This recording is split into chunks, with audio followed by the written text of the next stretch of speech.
ማንም የማይጠረጥረው ምልክት። 8 ሰዓት ተኝተው እንኳ የድካም ስሜት ይሰማዎታል። ጡንቻው ያለ ምንም ምክንያት ይኮማተራል። የስሜቶ መለዋወጥ ከሚገባው በላይ ይቆጣጠሩታል። ጣፋጭ ነገር በጣም ያምረዎታል። ትኩረት ማድረግም ይሳንዎታል። የሚያስገርመው ደግሞ ዶክተሮ የሚያዘው ማንኛውም የደም ምርመራ ውጤት ኖርማል ጤነኛ ሆኖ ይመጣል።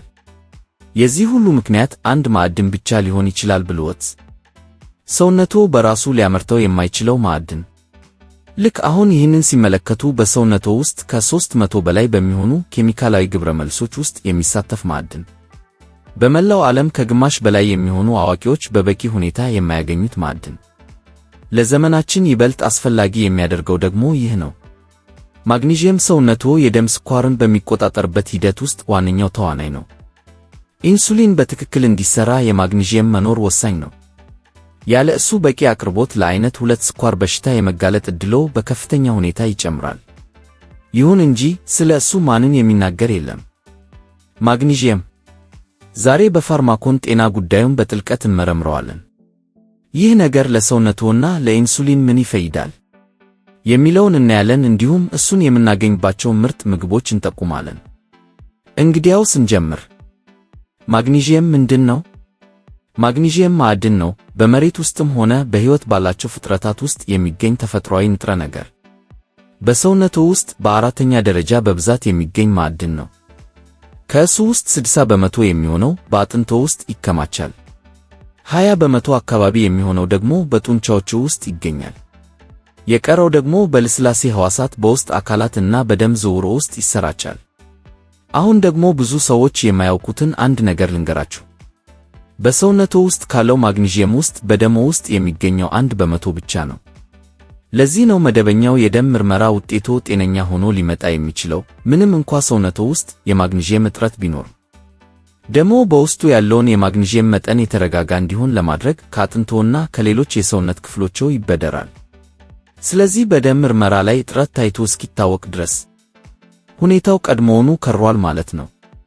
ለዚህ ነው የማግኒዥየም እጥረት ድምፅ አልባው እጥረት ተብሎ የሚጠራው። ማግኒዥየም በሰውነቶ መሠረታዊ የሕይወት ሂደት ውስጥ ትልቅ ሚና አለው። እሱ እንደ አጋዥ ነው፣ ማለትም በሰውነቶ ውስጥ ያሉ አነቃቂ ንጥረ ነገሮች ያለ እሱ ሥራቸውን መሥራት አይችሉም። እነዚህ አነቃቂዎች ኃይልን ለማመንጨት፣ የሰውነት ግንባታን ለማከናወን፣ የዘር መል መልሶ ለመጠገን እና የነርቭ መልእክቶችን ለማስተላለፍ ይረዳሉ። ያለ ማግኒዥየም እነዚህ ሥርዓቶች ይዘጋያሉ ወይም ደግሞ መረበሽ ይጀምራሉ። ማግኒዥየም እና ኢንሱሊን የማይነጣጠለው ትስስር። ስለ ማግኒዥየም እና ኢንሱሊን ከመነጋገራችን በፊት ኢንሱሊን በትክክል ምን እንደሚሠራ መረዳታችንን እናረጋግጥ። ምግብ በሚመገቡበት ጊዜ በተለይም የኃይል ሰጪ ምግቦችን በደሞ ውስጥ ያለው የስኳር መጠን ይጨምራል። ቆሽት ኢንሱሊንን ወደ ደም ዝውውሮ ውስጥ በመልቀቅ ምላሽ ይሰጣል። ከዚያም ኢንሱሊን ወደ ሕዋሳቶቻችሁ በመጓዝ በሮቻቸውን ከፍተው ያንን ስኳር እንዲቀበሉ ምልክት ይሰጣቸዋል። ኢንሱሊንን እንደ ቁልፍ፣ ሕዋሳትን ደግሞ እንደ ተቆለፈ በር አድርገው ያስቡ። ስኳር ደግሞ በሩ ሲከፈት የሚገባው ኃይል ነው። እዚህ ጋር ነው ማግኒዥየም እጅግ አስፈላጊ የሚሆነው። ኢንሱሊን ከሕዋሱ ጋር በትክክል እንዲጣበቅ፣ ይህም የጠቅላላው ሂደት የመጀመሪያው እርምጃ ነው። ማግኒዥየም መገኘት አለበት። ማግኒዥየም ሕዋሱ ለኢንሱሊን ምላሽ እንዲሰጥ የሚያደርገውን ማብሪያ ማጥፊያ ለማንቀሳቀስ ይረዳል። በቀላል አገላለጽ ማግኒዥየም የኢንሱሊን ምልክትን ያስጀምራል። ያለ እሱ በደሞ ውስጥ ብዙ ኢንሱሊን ቢኖር እንኳ ሕዋሳቶቻችሁ በአግባቡ ምላሽ አይሰጡም። ይህም የሰውነት ሕዋሳት ለኢንሱሊን ትዕዛዝ እምቢተኛ መሆን ተብሎ ይጠራል። ይህም ሰውነት ለኢንሱሊን ምላሽ መስጠት ሲያቆም የሚከሰት ነው። ይህ ሁኔታ ደግሞ ወደ አይነት 2 ስኳር በሽታ የሚያመራው መንገድ የመጀመሪያው እርምጃ ነው። ከ85,000 በላይ ሴቶችን ያሳተፈ አንድ ትልቅ ጥናት እንደሚያሳየው ከፍተኛ ማግኒዥየም ማግኘት ለአይነት 2 ስኳር በሽታ የመጋለጥ ዕድልን በከፍተኛ ሁኔታ እንደሚቀንስ አረጋግጧል። ሌላው የ13 ጥናቶች ክለሳ ደግሞ በቀን በሚወሰደው የማግኒዥየም መጠን ላይ የ100 ሚሊግራም ጭማሪ በተደረገ ቁጥር ለአይነት 2 ስኳር የመጋለጥ ዕድሉ በ15 በመቶ አካባቢ እንደሚቀንስ አሳይቷል። ይህ ቀላል ለውጥ አይደለም፣ በተግባር ትልቅ ትርጉም ያለው ውጤት ነው። በተጨማሪም ማግኒዥየም ቆሽትን በቀጥታ ይደግፋል። በቆሽቶ ውስጥ ኢንሱሊን የሚያመርቱት ሕዋሳት በትክክል እንዲሰሩና ኢንሱሊንን በጤናማ ሁኔታ እንዲለቁ ማግኒዥየም ያስፈልጋቸዋል። ስለዚህ ማግኒዥየም ኢንሱሊን እንዲሰራ ብቻ ሳይሆን የሚያስፈልገው ገና ከመጀመሪያው ኢንሱሊን እንዲመረትም ጭምር ነው። ከኢንሱሊን ባሻገር የማግኒዥየም ሌሎች ወሳኝ ሚናዎች። የማግኒዥየም ጥቅም በኢንሱሊን ላይ ብቻ አይቆምም በፍጹም። ሰውነቶ በምን ሁኔታዎች በእሱ ላይ እንደሚደገፍ በፍጥነት እንመልከት። ልቦ የሚመታው በኤሌክትሪክ ምልክቶች አማካኝነት ነው። ማግኒዥየም ደግሞ እነዚህ ምቶች የተረጋጉና የተመጣጠኑ እንዲሆኑ ይረዳል። የማግኒዥየም መጠን ማነስ ልብ መደበኛ ያልሆነ ምት እንዲኖረው ሊያደርግ ይችላል። በሆስፒታሎች ውስጥ እንኳ ለአደገኛ የልብ ትርታ ችግሮች ማግኒዥየምን በደም ስር በመስጠት እንደ መድኃኒት ይጠቀሙበታል። በአንጎላችን ውስጥ ማግኒዥየም ለመማር ለማስታወስ እና ሰውነታችን ውጥረትን ወይም ጭንቀትን በሚቋቋምበት ጊዜ የሚረዱ ልዩ የምልክት ማስተላለፊያዎችን ለመቆጣጠር ይረዳል። በተጨማሪም እነዚህ ምልክቶች ከመጠን በላይ እንዳይነቃቁ በማድረግ የነርቭ ሥርዓታችን እንዲረጋጋ ያደርጋል። የማግኒዥየም እጥረት አብዛኛውን ጊዜ ከጭንቀት፣ ከእንቅልፍ ማጣትና ከስሜት መረበሽ ጋር ይያያዛል። ለዚህም ነው ማግኒዥየም የተፈጥሮ ማረጋጊያ ተብሎ የሚጠራው። ጡንቻዎቻችሁም በማግኒዥየም ላይ ጥገኛ ናቸው። ካልሲየም ጡንቻዎች እንዲኮማተሩ ሲያደርግ፣ ማግኒዥየም ደግሞ እንዲላሉና እንዲዝናኑ ይረዳቸዋል። በቂ ማግኒዥየም ከሌለ ጡንቻዎች እንደተወጠሩ ሊቀሩ ይችላሉ። ይህም ለቁርጥማት፣ ለጡንቻ መሳብና ለውጥረት ይዳርጋል። ለዚህ ነው አትሌቶችና አዘውትረው የአካል ብቃት እንቅስቃሴ የሚያደርጉ ሰዎች ተጨማሪ ማግኒዥየም የሚያስፈልጋቸው። ማግኒዥየም ቫይታሚን ዲ በሰውነታችን ውስጥ ንቁ ሆኖ ሥራውን እንዲጀምር ይረዳዋል። ቫይታሚን ዲ ደግሞ ሰውነታችን ካልሲየምን እንዲመጥ ያግዘዋል።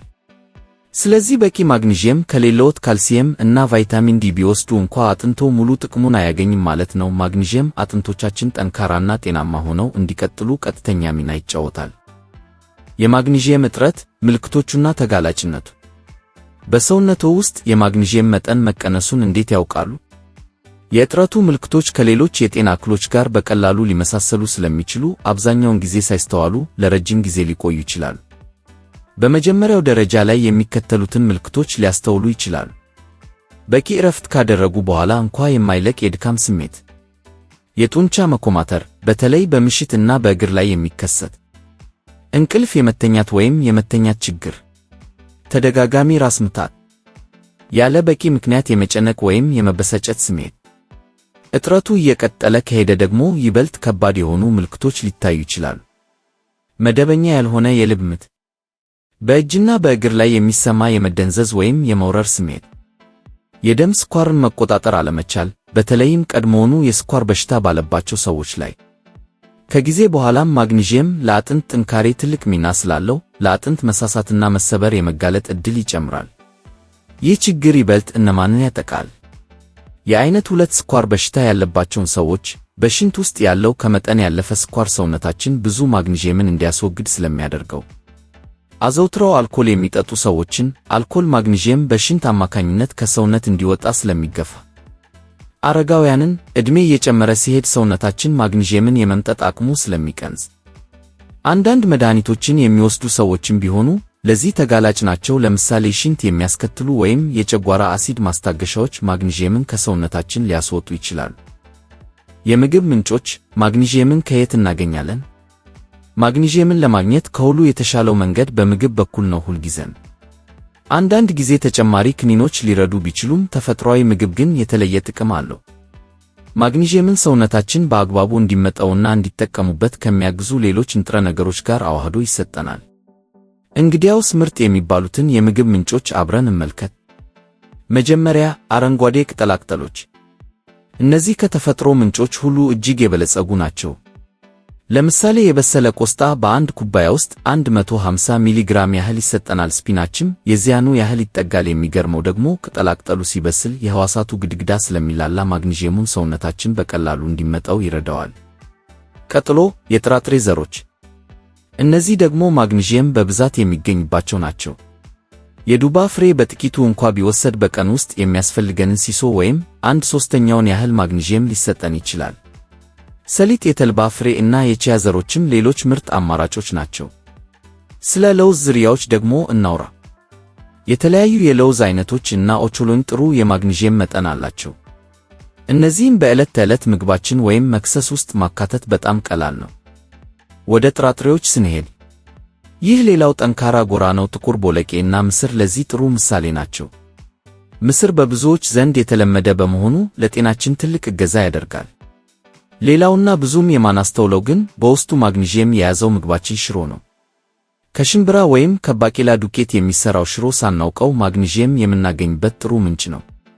ዋናው ነጥብ ግን እነዚህ ምግቦች ቀድሞውኑ በዕለት ተዕለት ሕይወታችን ውስጥ መኖራቸው ነው። ይህም ማለት ማግኒዥየምን ለማግኘት የሚያስፈልገን መሠረት እጃችን ላይ አለ። አሁን ደግሞ ስለ ጥሬ እህሎች። ማግኒዥየም የሚገኘው በአብዛኛው በእህሎች ውጫዊ ሽፋን ላይ ነው። ነገር ግን እህሉ ተፈጭቶ ነጭ ዱቄት ብቻ ሲሆን በውስጡ ያለው ማግኒዥየም እስከ 80 በመቶ ድረስ ይጠፋል። እዚህ ጋር ግን አንድ በጣም ጠቃሚ ነገር አለ። ጤፍ ጥንታዊና በባህሪው ለሰውነት እጅግ ተስማሚ የሆነው እህላችን በማግኒዥየም እጅግ የበለጸገ ነው። አንድ ኩባያ የበሰለ ጤፍ 126 ሚሊግራም ማግኒዥየም ይሰጠናል። ከዚህም በተጨማሪ የደም ማነስን የሚከላከል የብረት ማዕድን በውስጡ ይዟል። እንዲያውም ጤፍ በዓለም ላይ ካሉ እጅግ የተሟላ የተፈጥሮ ይዘት ያላቸው እህሎች አንዱ ተደርጎ ይቆጠራል። ሌሎች አማራጮች ደግሞ አጃ እና ያልተቀሸረ ሩዝ ናቸው። ስለዚህ በተቻለ መጠን ከተቀሸሩ እህሎች ይልቅ ሙሉ እህሎችን መምረጥ የተሻለ ነው። በመጨረሻም ጥቁር ቸኮሌት። አዎ፣ ጥቁር ቸኮሌት 70 በመቶ እና ከዚያ በላይ የካካኦ መጠን ያለው ትንሽ ቁራጭ ጥቁር ቸኮሌት ጥሩ የማግኒዥየም መጠን ይዟል። ካካኦ ራሱ በተፈጥሮው በማግኒዥየም የበለጸገ ነው። ስለዚህ ቸኮሌቱ ይበልጥ በጠቆረ ቁጥር ጥቅሙም ይጨምራል። በእርግጥ ይህ ማለት ቀኑን ሙሉ ቸኮሌት እንብላ ማለት አይደለም፣ ነገር ግን ብዙ ሰው የማያስተውለው ትልቅ የጤና ጥቅም እንዳለው መረዳት ይገባል። ተጨማሪ የማግኒዥየም ክኒኖች። ማወቅ ያለብን ወሳኝ ነጥቦች። አንዳንድ ጊዜ ምግብ ብቻውን በቂ ላይሆን ይችላል። በተለይም ማግኒዥየም ከሰውነታቸው በከፍተኛ ሁኔታ እንዲወጣ ለሚያደርጉ የጤና እክሎች ለተጋለጡ ሰዎች። በእንደዚህ አይነት ሁኔታዎች ተጨማሪ ክኒኖችን መጠቀም ሊረዳ ይችላል። ነገር ግን ትክክለኛውን አይነት መምረጥ በጣም አስፈላጊ ነው። እስቲ አንድ የመድኃኒት ባለሙያ ሊያስረዳዎት በሚችለው መንገድ እንመልከተው። መጀመሪያ ማግኒዥየም ግላይሲኔት። ይህ አይነቱ ማግኒዥየም ከፕሮቲን ግንባታ ንጥረ ነገሮች ጋር የተቆራኘ ነው። በሰውነታችን በቀላሉ የሚመጠጥ ሲሆን ለጨጓራና ለሆድም በጣም ለስላሳ ነው። በዚህም ምክንያት የእንቅልፍ ጥራትን ለማሻሻል ወይም ጭንቀትንና ውጥረትን ለመቀነስ ለሚፈልጉ ሰዎች ተመራጭ ነው። ቀጥሎ ማግኒዥየም ሲትሬት። ይህኛውም በሰውነታችን በቀላሉ የሚመጠጥ ነው፣ ነገር ግን ሆድን የማለስለስ ባህሪ አለው። ለአንዳንድ ሰዎች በተለይ የሆድ ድርቀት ላለባቸው ይህ ጠቃሚ ሊሆን ይችላል። ነገር ግን መጠኑ ከበዛ ለተቅማጥ ሊዳርግ ስለሚችል እንደ ሁኔታው ማመጣጠን ያስፈልጋል። አሁን ደግሞ ማግኒዥየም ኦክሳይድ። ይህ በብዛት የሚገኝና አብዛኛውን ጊዜ ደግሞ ርካሽ የሚባለው አይነት ነው። ነገር ግን እዚህ ጋር አንድ ጠቃሚ ነጥብ አለ። ይህ አይነቱ ማግኒዥየም በሰውነታችን የመመጠጥ ዕድሉ በጣም ዝቅተኛ ነው። እንዲያውም ጥናቶች እንደሚያሳዩት ከሚወሰደው ውስጥ ወደ ሰውነት የሚገባው እጅግ አነስተኛው ክፍል ብቻ ነው አብዛኛው በሆድ ውስጥ ስለሚቀር ለሆድ ድርቀት ማለስለሻነት እንጂ በሰውነት ውስጥ ያለን የማግኒዥየም እጥረት ለማስተካከል ብዙም አይመረትም። አንድ ወሳኝ የጥንቃቄ ነጥብ፣ ለአብዛኛው አዋቂ ሰው ከነዚህ ተጨማሪ ክኒኖች በቀን የሚወሰደው መጠን ከ350 ሚሊግራም ባይበልጥ ይመከራል። ከዚህ በላይ መውሰድ በተለይ ሆድ የሚያለሰልሱ አይነቶችን ለተቅማጥና ለሆድ ህመም ሊዳርግ ይችላል። በመጨረሻም እጅግ አስፈላጊ ማስጠንቀቂያ፣ ተጨማሪ የማግኒዥየም ክኒኖችን ከመጀመሪያው በፊት ሁልጊዜም ከመድኃኒት ባለሙያ ወይም ከሐኪምዎ ጋር ይማከሩ፣ በተለይም የኩላሊት በሽታ ካለቡ። ምክንያቱም ኩላሊት በሰውነት ውስጥ ያለውን የማግኒዥየም መጠን የመቆጣጠር ኃላፊነት ስላለበት። ኩላሊት በትክክል በማይሰራበት ጊዜ ማግኒዥየም በሰውነት ውስጥ ተከማችቶ ለአደጋ ሊያጋልጥ ይችላል። ስለዚህ የባለሙያ ክትትል ማድረግ እጅግ አስፈላጊ ነው። ማጠቃለያ፣ ይህንን መልእክት ላካፍላችሁና ላብቃ። በመላው ዓለም የስኳር በሽታ በከፍተኛ ሁኔታ እየጨመረ በመጣበት ዘመን ላይ እንገኛለን። አብዛኛው የመከላከያ መንገዶች ላይ የሚደረጉ ውይይቶች ደግሞ ትኩረታቸው ስኳር መቀነስ፣ የአካል ብቃት እንቅስቃሴና የሰውነት ክብደት ላይ ነው። አዎ፣ እነዚህ ነገሮች በእርግጥም በጣም አስፈላጊ ናቸው። ነገር ግን በእነዚህ ውይይቶች ውስጥ ብዙ ጊዜ የሚዘነጋውና የጎደለው ቁልፍ ነገር ማግኒዥየም ነው። ያለ እሱ ኢንሱሊን ሥራውን በትክክል ሊወጣ አይችልም። ያለ እሱ ሕዋሳቶቻችሁ ኃይል ማመንጨት አይችሉም። ያለ እሱ ጤናማ ነርቭ ጡንቻ ወይም አጥንት ሊኖራችሁ አይችልም። መልካሙ ዜና ግን መፍትሄው እጃችሁ ላይ ባለው ምግብ ውስጥ መገኘቱ ነው። እነዚህ ንጥረ ነገሮች ቀድሞውኑ በማዕዳችን ላይ በዕለት ተዕለት ምግባችን ውስጥ አሉ። እኛ የሚያስፈልገን ለምን እንደሚጠቅሙን በሚገባ መረዳት ብቻ ነው። እኛ በፋርማኮን ጤና ቀድሞውኑ በምታውቋቸው ምግቦችና መድኃኒቶች ጀርባ ያለውን ሳይንሳዊ ምስጢር እንፈታላችኋለን። ይህ ቪዲዮ ከጠቀማችሁ መስማት ለሚገባው ሌላ ሰው አጋሩት። በየሳምንቱ በማስረጃ የተደገፉ የጤና ትምህርቶችን ለማግኘት ሰብስክራይብ አድርጉ። ሰውነታችሁን ተንከባከቡ። ያላችሁ ብቸኛ ሀብት እሱ ነውን።